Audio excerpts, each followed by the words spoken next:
Namaste.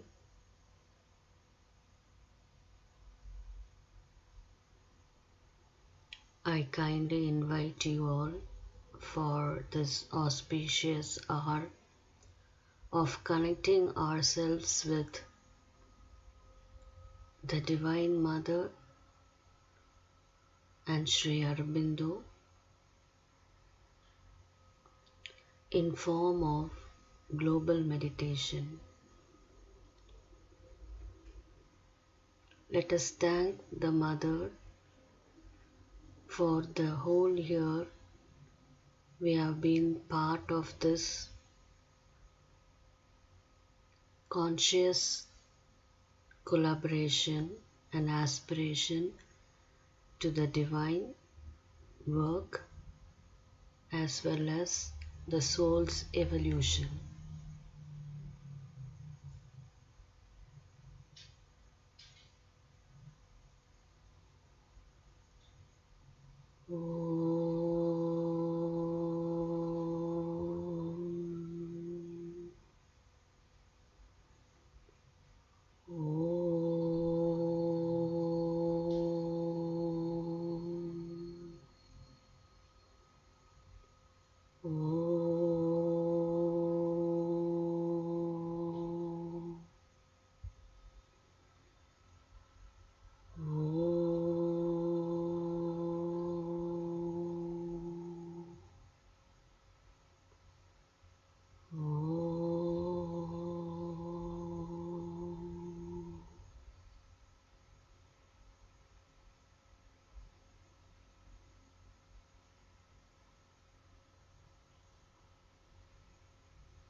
Mantras of the Mother.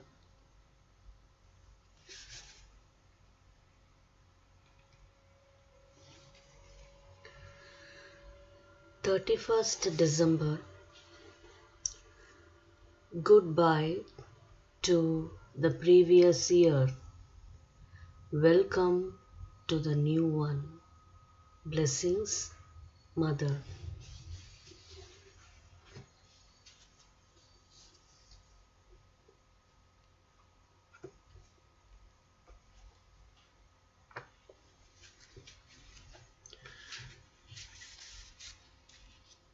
January 1, 1914.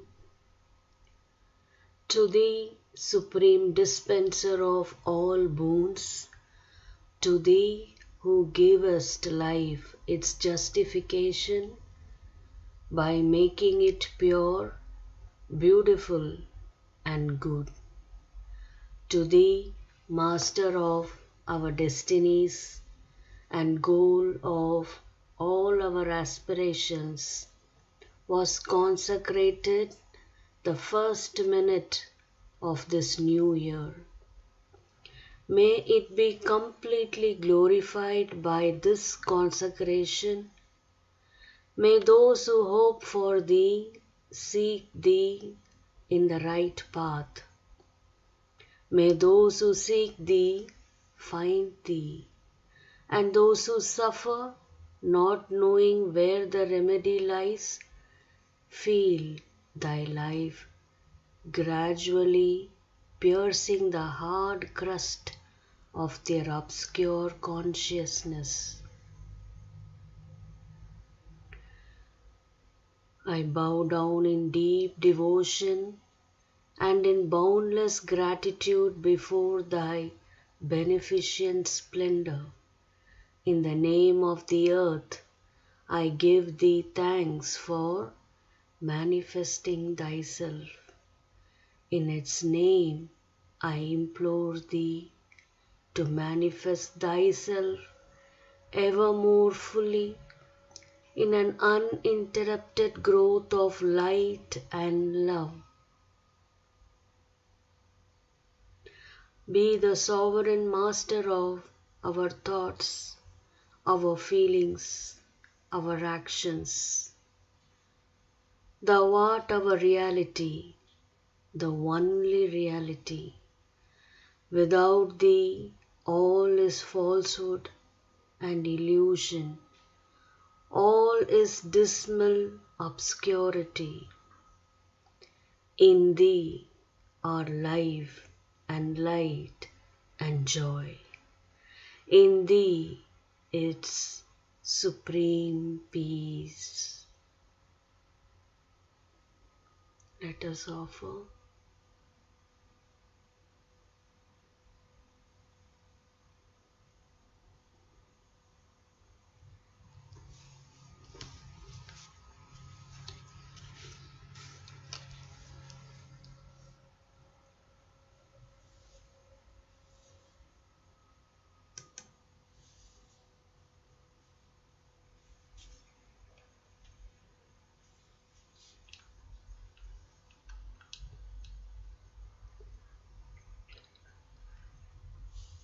Nammalvar's Hymn of the Golden Age.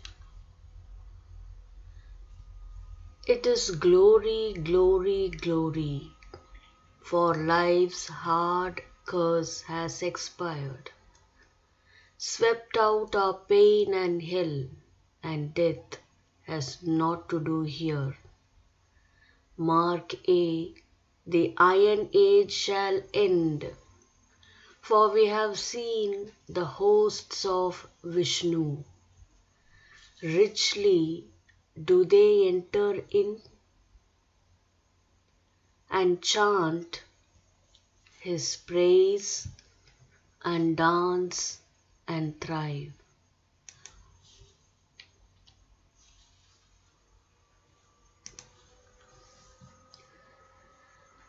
We have seen, we have seen, we have seen things full sweet for our eyes. Come, all ye lovers of God, let us shout and dance for joy with oft-made surrenderings. Wide do they roam on earth, singing songs and dancing, the hosts of Krishna, who wears the cool and beautiful tulsi, the desire of the bees.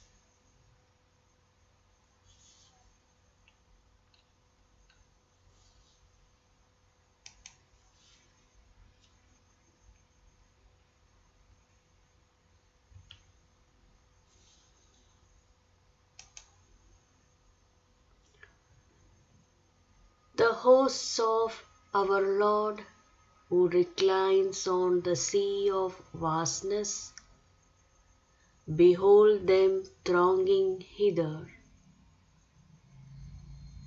Meseems they will tear up all these weeds of grasping cults, and varied songs do they sing, our Lord's own hosts, as they dance, falling, sitting, standing, marching, leaping, bending.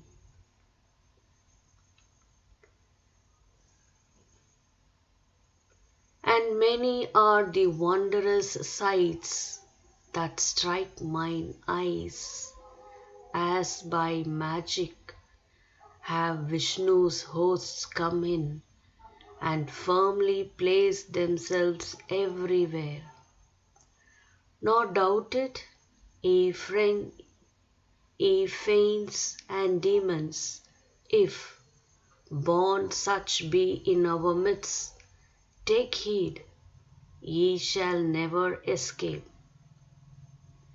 For the spirit of time will slay and fling you away.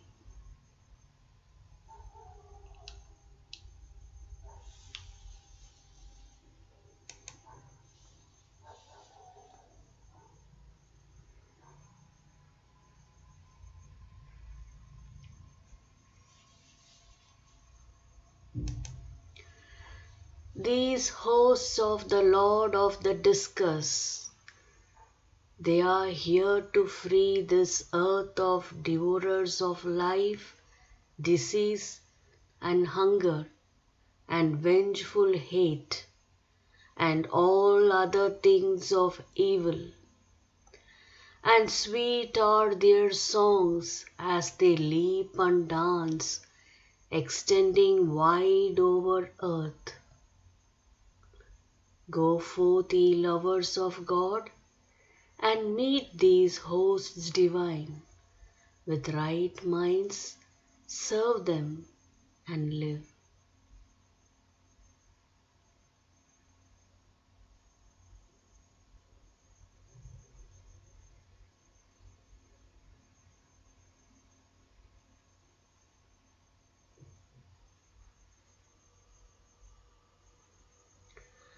The gods that ye fix in your minds, in His name, do they grant you deliverance. Even thus to immortality did the sage Markanda attain. I mean no offense to any, but there is no other God but Krishna, and let all your sacrifices be to them who are but His forms.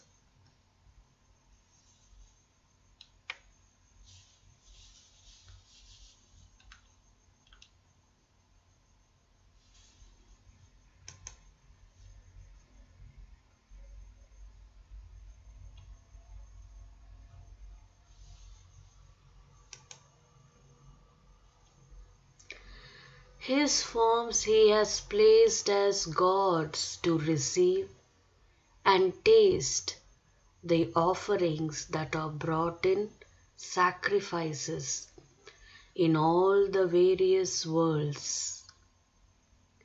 He, our divine sovereign, on whose mole-marked bosom the goddess Lakshmi rests.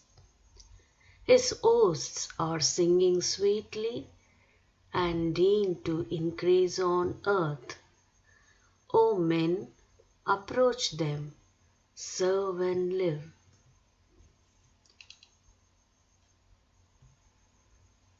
Go forth and live by serving our Lord, the Deathless One.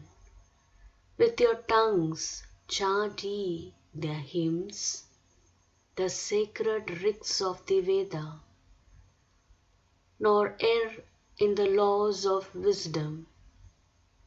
O, rich has become this earth in the blessed ones, and the faithful who serve them with flowers and incense and sandal and water.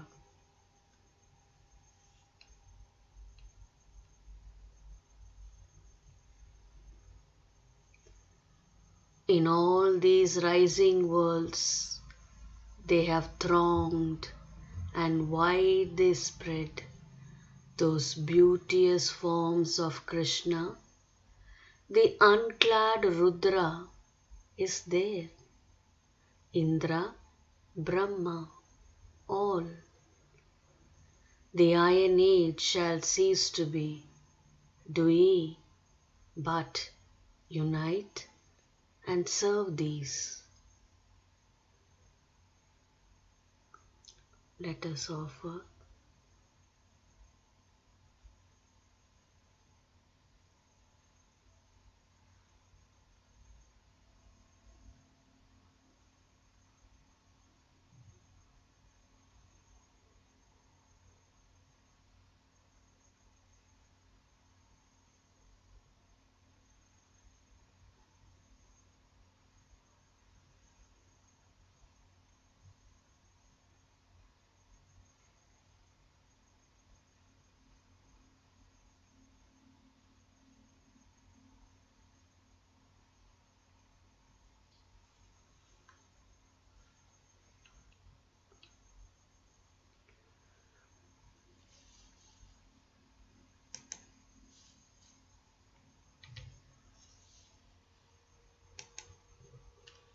the story of love by Mother.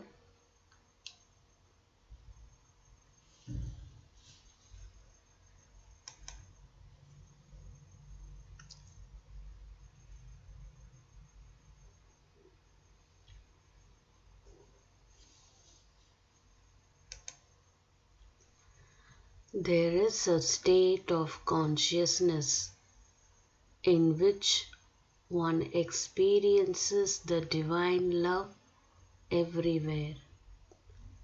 One does not feel then a great difference between one creature and another except in their physical appearance.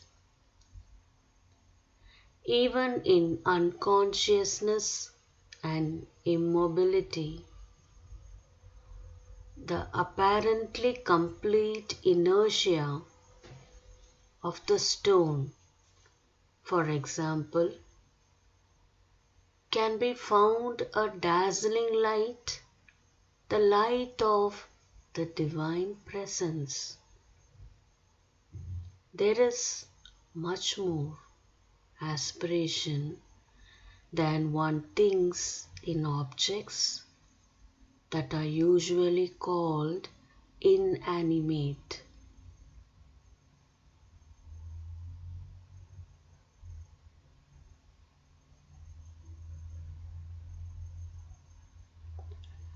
In the stone precisely, there is a spontaneous sense of what is there high above, and although it cannot express it, it feels the thing, and that affects it, although in different ways. In the stone, in things and objects, there is a strange receptivity that comes from this presence. Let us offer.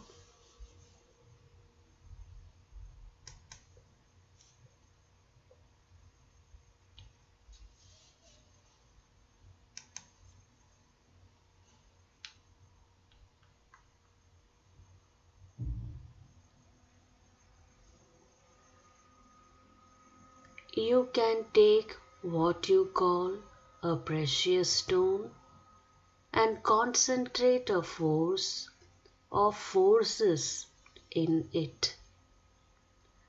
It retains them.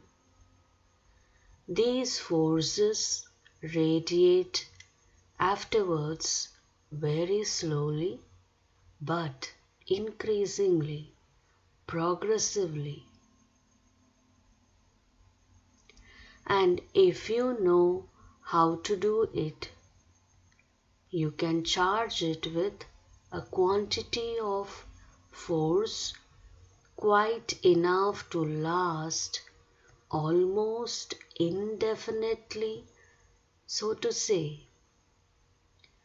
There are stones that serve as intermediaries of union, stones that serve as accumulators of energy, and stones that may serve as foretellers of circumstances. They may carry messages. Therefore, as they can serve as accumulators, it means that they carry in themselves the source of the force itself, otherwise they would not be receptive. Let us offer.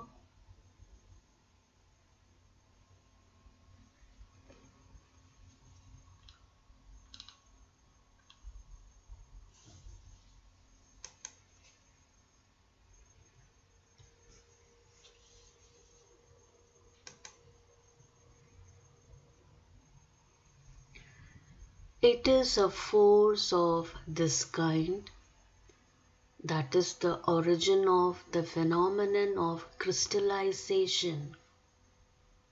Crystals gather together in matter. It is already a movement of love. Stones that crystallize, rock crystals for example, form wonderful designs so magnificent in their absolute harmony, that comes because of only one thing: the force of love. Let us offer.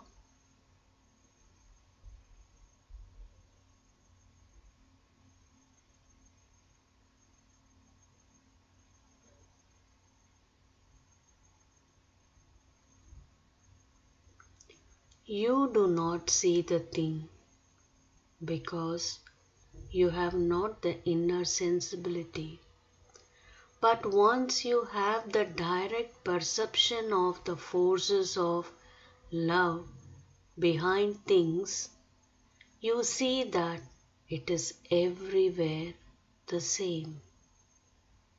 And you can even come to understand what man-made manufactured thing tell you. Let us offer.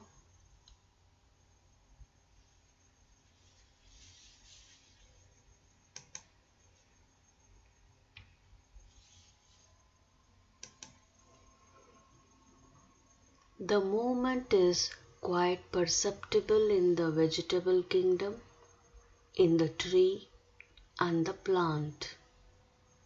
These trees that rise up and up always. The small ones trying to catch up with the big ones, the big ones endeavoring to mount still further.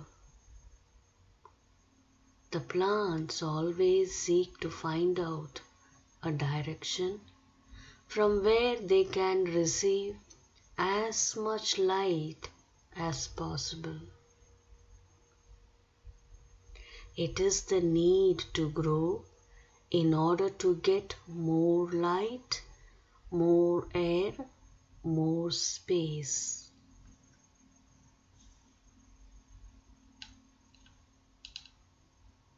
Let us offer.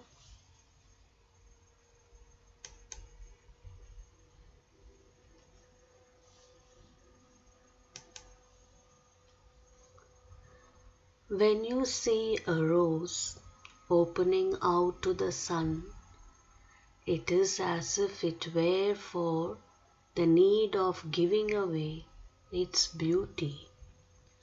For us it is unintelligible, for flowers do not think out what they do. A human being always associates with what he does, the capacity to see what he does, to think what he does. But flowers are not. So to say, conscious at all, theirs is a spontaneous movement. It is a mighty force that is at work through all this. The great universal consciousness, the great force of universal love that makes all things flower in beauty.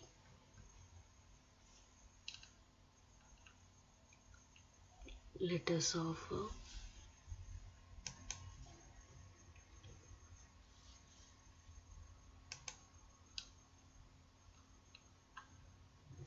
If you want to know what love is, you must love the divine.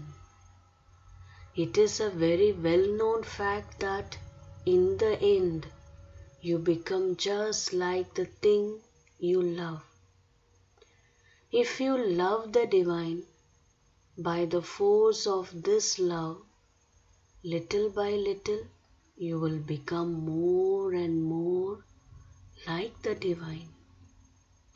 And then one can identify oneself with the divine love and know what it is. You cannot know what it is You cannot know it in any other way.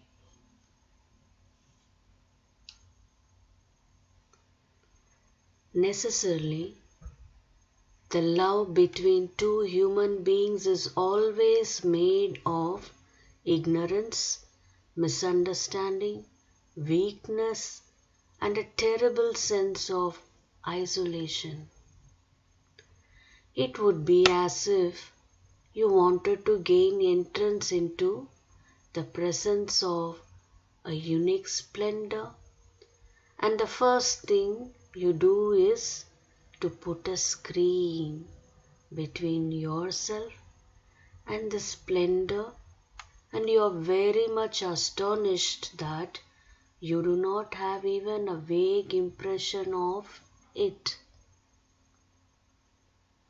The first thing then to do is to do away with the screen, pass through and stand in the presence of the splendor.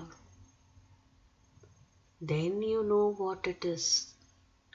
But if you go on piling wheel after wheel between yourself and that, you will never see it.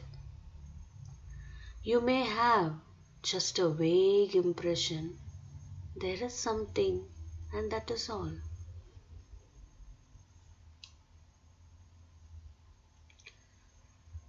Let us offer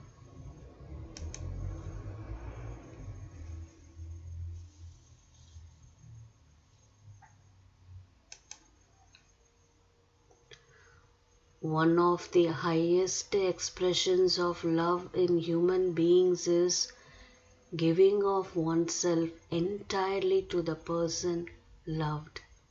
That is to say, to sacrifice oneself for the motherland, give one's life in defending another person, etc. This may not be the very highest form, but it is already something.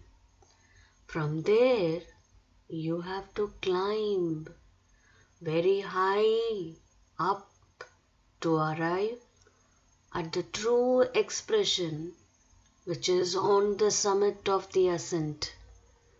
The ultimate expression of love is in the felicity of union.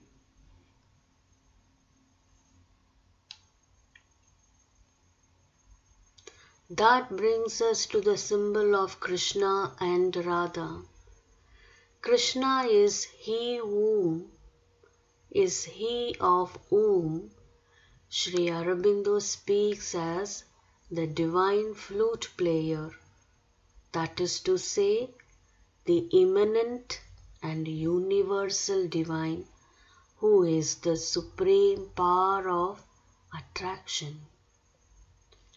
Radha is the name given to the soul, the psychic personality, responding to the call of the flute player.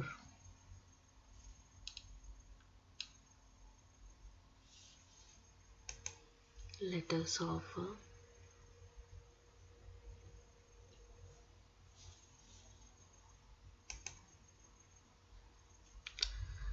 Radha consciousness is essentially the way in which the individual answers to the divine call. Sri Aurobindo describes it as the capacity to find Ananda in all things through identification with the one divine presence and through total self-giving to this presence. That has the power of changing everything into perpetual ecstasy. Instead of seeing things in their apparent discord, you see the presence alone, the will and the grace in all things. And every event, every element, every circumstance, every form changes into a way, a detail through which you can approach more intimately and more profoundly the divine. The discordances disappear, the ugliness vanish. There remains only the splendor of the divine presence in the love that radiates in all things. Love for the divine means an exclusive attachment to the divine reality. This concentration finds its culmination in an integral identification and is instrumental to the supramental realization upon earth.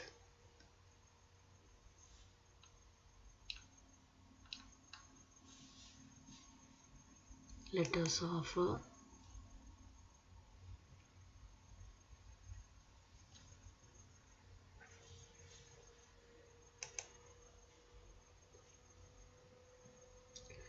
love alone is capable of putting an end to the suffering of the world.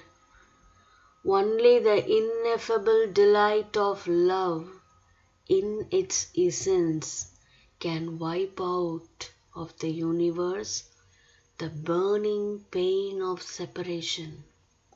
For it is only in the ecstasy of the supreme union that creation will discover the reason of its existence and its fulfillment. It is this marvelous state that we wish to realize upon earth. It is this that we will be able to transform the world, make of it a dwelling place worthy of the divine presence. And then only love, true and pure, will incarnate in a body that will no longer be a disguise or a veil.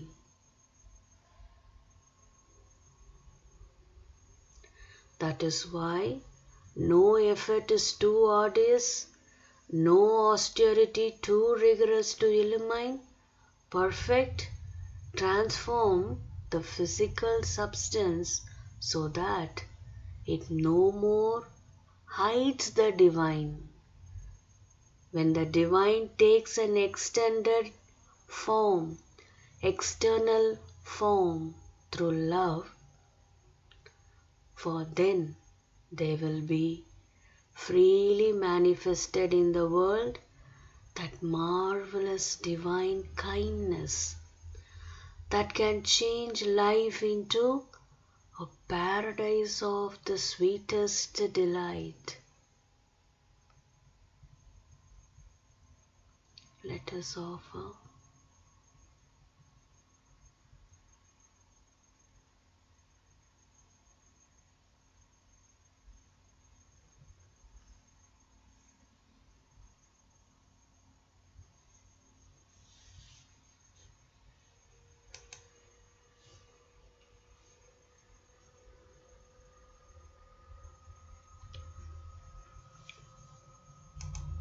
Sri Aurobindo's life divine, the Gnostic being. O flame, O wine, your forces has become conscious. You have discovered the one light for the many. Rig Veda.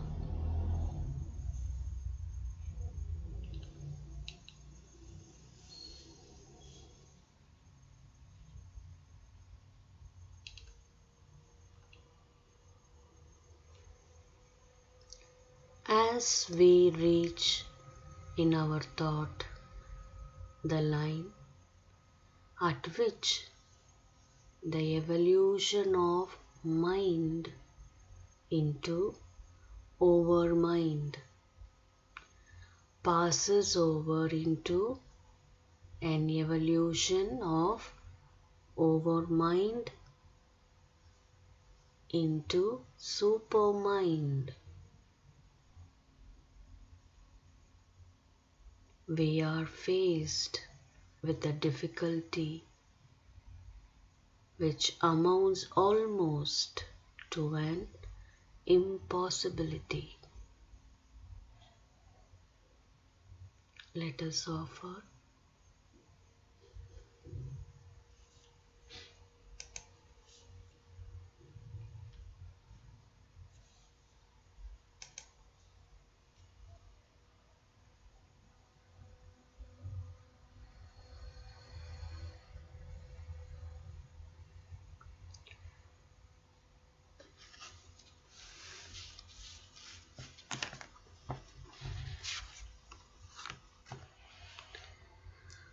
for we are moved to seek for some precise idea, some clear mental description of the supramental or Gnostic existence of which evolutionary nature in the ignorance is in travail.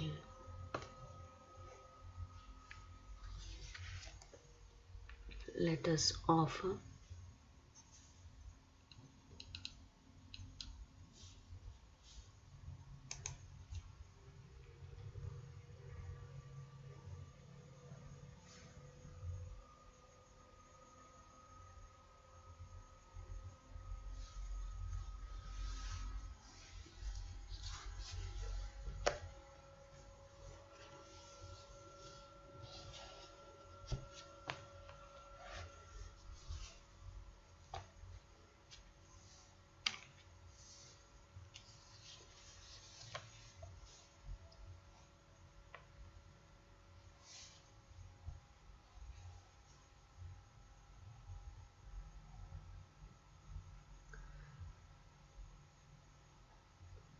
thanks to my beloved listeners and subscribers with gratitude for being part of this global goodness. Thank you. Savitri, Book 4, The Book of Birth and Quest, Canto 2, The Growth of the Flame, page 366.